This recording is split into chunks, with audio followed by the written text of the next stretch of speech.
How you doing, everybody? It's Wardy here, and we're back at it breaking down the latest in Mets land. Just like we did yesterday with 2 videos and a live stream, the videos were on the latest in the Juan Soto sweepstakes there from the contract offers, to then we saw late last night Blake Snell signing with the Dodgers, how that impacts the market for the Mets, as well as Juan Soto, and the latest rumblings has him going to the Mets at $700 million. How accurate is that? Check out that content along with our big live show there with SNY host Dexter Henry breaking down all the latest in the Soto sweepstakes and more. Because today, folks, we have new news to get into. Breaking news, as a matter of fact, that has been broken by the Mets themselves over the past hour or so at the time of recording this, stating the following: that yes, they have signed coveted, again, flame-throwing southpaw reliever here in Genesis Cabrera to a 1-year minor league deal with a spring training invite. And today's show, we're going to get into why this is without question the biggest move yet for the Mets on the bullpen front this offseason, how Genesis Cabrera can already look like a massive upgrade over what the Mets have otherwise had as southpaw options in their bullpen throughout the course of the 2024 season. All the upside, the potential downside, everything in between is what we're about to deep dive, folks. So let me see your initial reactions in the comments down below before we get into it all. And thank you guys also so much for hearing from our amazing sponsor that you guys and gals know very well at BetUS, that has you covered with all your sports betting needs. Head over to betus.com.pa today, folks. That way you too can use Wardy's promo code YouTube150.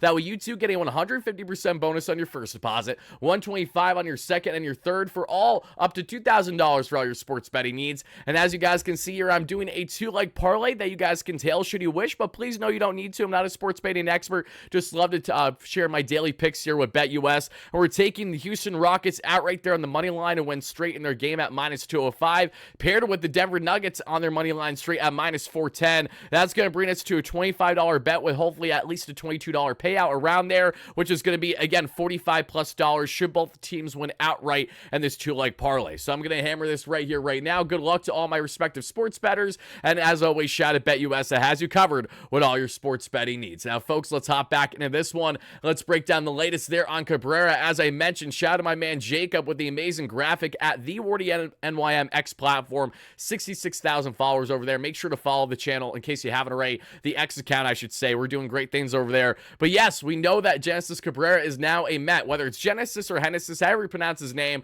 I'm really excited to see him in Queens for a multitude of reasons. But let's start off with, this is actually a reliever that I've longed for the Mets for a number of years during his time with the St. Louis Cardinals. I know you might be wondering, Wardy, why exactly is that? It's not like he's the most dominant southpaw in Major League Baseball for reliever. I'm aware, but he's had success against the Mets in years past, and I've just seen him do well throughout the course of his career. Started his career back in 2019 with the St. Louis Cardinals up until he was traded from St. Louis to the Blue Jays there around 2023 or so, heading into the 2024 season. And Cabrera this past year put up a very respectable campaign when you look at the baseline numbers, at least, of 69 games, 62.2 innings, and we're looking at a 3.59 ERA, a 4.31 expected ERA, a 1.47 WHIP, over 5 FIP, and a roughly 4.5 or so SI ERA. So the expected numbers aren't in his favor, and the biggest bugaboo by far for Genesis Cabrera, which is exactly why he was made available and exactly why a team like the Mets were able to sign him on not even a guaranteed major league contract, is because of the lack of a difference between the walks per 9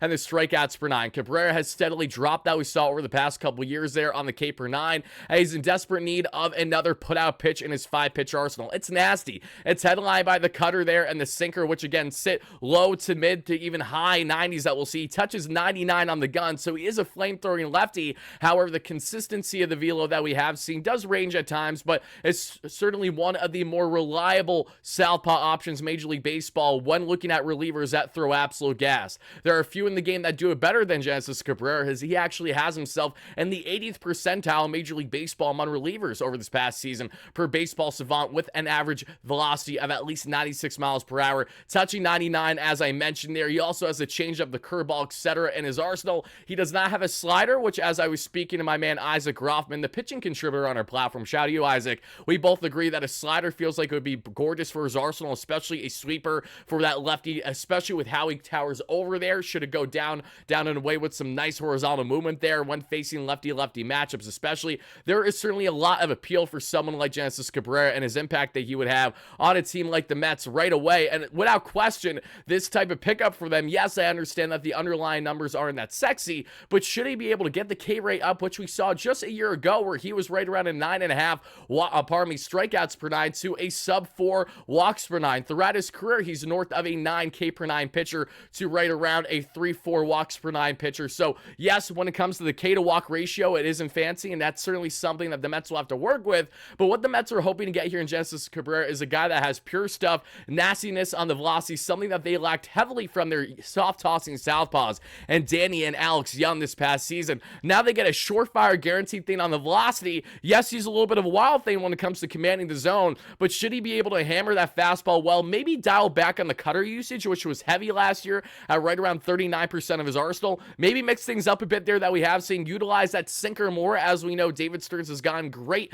usage out of his relievers with sinkers, splitters, sliders, the triple S's, as I love to call them, that we saw over this past season. Maybe adding a slider sweeper in that arsenal could do wonders for him and trying to get a more surefire guarantee of a putout pitch, because otherwise we could continue to see the struggles where, yes, he's getting some key outs there, ground ball outs there, fly ball outs, but he is struggling to get big swing and miss on guys, even while having an absolute cannon of an arm there, throwing, touching 99 on the gun. It's about location. It's about getting these guys to bite, and should he be able to get more of that in this Mets pitching lab, which I have confidence he'll be able to do, this is without question an upgrade over Danny, Alex Young, and even Jake Diekman. And that's where I really want to have a point of emphasis here, folks. This is in a lot of ways what Jake Diekman was hoping to be for the Mets in 2024, is what the Mets are hoping to get here, at least, and Mr. Cabrera, because you're getting a flamethrowing southpaw where Jake Diekman, again, he touched high 90s on the gun. He sat there 95 to 97 that we saw without a problem there. He was throwing gas, but the problem wasn't throwing gas for Diekman. It was walking everyone their mother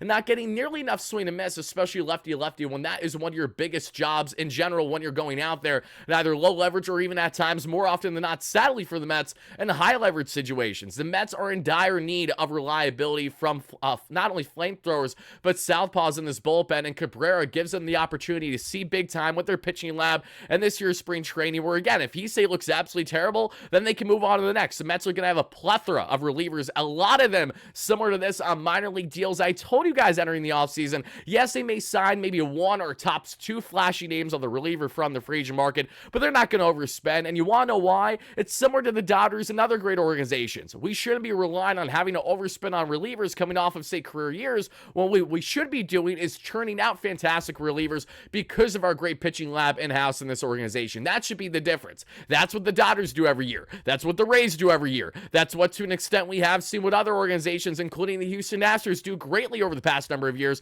when they allowed Ryan Stanek, Phil Maton, and Hector Neris all to walk an offseason ago, and they weren't sweating it whatsoever for the most part. And all those guys, again, had up and down seasons in which, if they didn't go to the Mets and Stanek and Maton, who knows the kind of year that they would have had overall in 2024. The way that we saw Hector Neris ended up being waived there, that we saw by the Chicago Cubs before the season's end, if I'm not mistaken. And that was after signing a new contract with them. So rest assured, this is another low-risk, high-reward pickup for the Mets to consider here in Cabrera. But what they're certainly getting is, in comparison to what their current lefty options are, and with the uncertainty with Brooks Raley, even if they sign him, Raley, who knows when he'll be able to start the year coming back from Tommy John surgery, the Mets don't have any guarantees of a true lefty option in this bullpen, which is why this is Cabrera's for the taking in a lot of ways. The Mets can really fine-tune this arsenal in their fantastic pitching lab, which they've worked from Port St. Lucie all the way up now to Germany Hefner, and now their recent hire as assistant pitching coach from the New York Yankees, and Desi Drusell, or Driscoll, however you pronounce his last name. It's one of the two, I believe.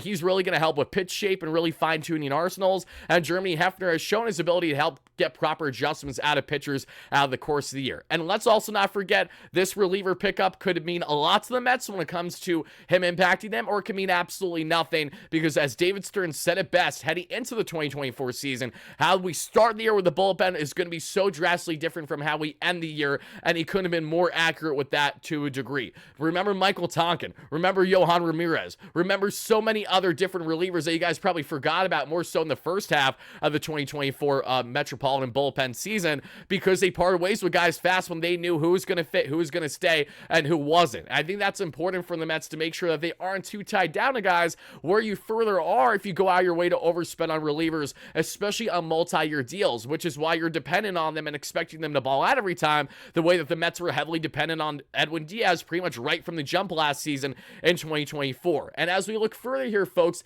at the baseball savant numbers of what exactly you're getting here at Mr. Cabrera, again, you're you're getting a really interesting southpaw option, in my opinion. He isn't necessarily the sexiest by any stretch because obviously there are better lefty relievers out there. The fact they didn't get a major league contract guarantee tells you all you need to know, but this is the kind of low-risk, high-reward pickup where a guy like David Stearns is absolutely destined to thrive. And if he doesn't, we're not going to sweat at all. We move on to the next, and it's as simple as that. Hopefully, this is not the only southpaw of reliever the Mets signed this offseason. I don't believe it to be, but this is certainly, when looking at a minor league deal with upside, it's hard to argue much greater than this one. Should they just be able to get Cabrera back to his 2023 self and previous year's self of being a guy that's more in the 9 to hopefully north of a 10K per 9, which I really think that they can get, because listen, the Mets didn't have anything close to a pitching lab in 2021 in their first year under Steve Cohen, and they got the best career season out of Aaron Loop far and away with like a sub-1 ERA or so, just based on his usage alone, being very strategic and lefty-lefty options. Even as a spot starter at times, it worked for the most part. I fully expect a lot of moves, a lot of smart, savvy moves with low risk, high reward to work out for the Mets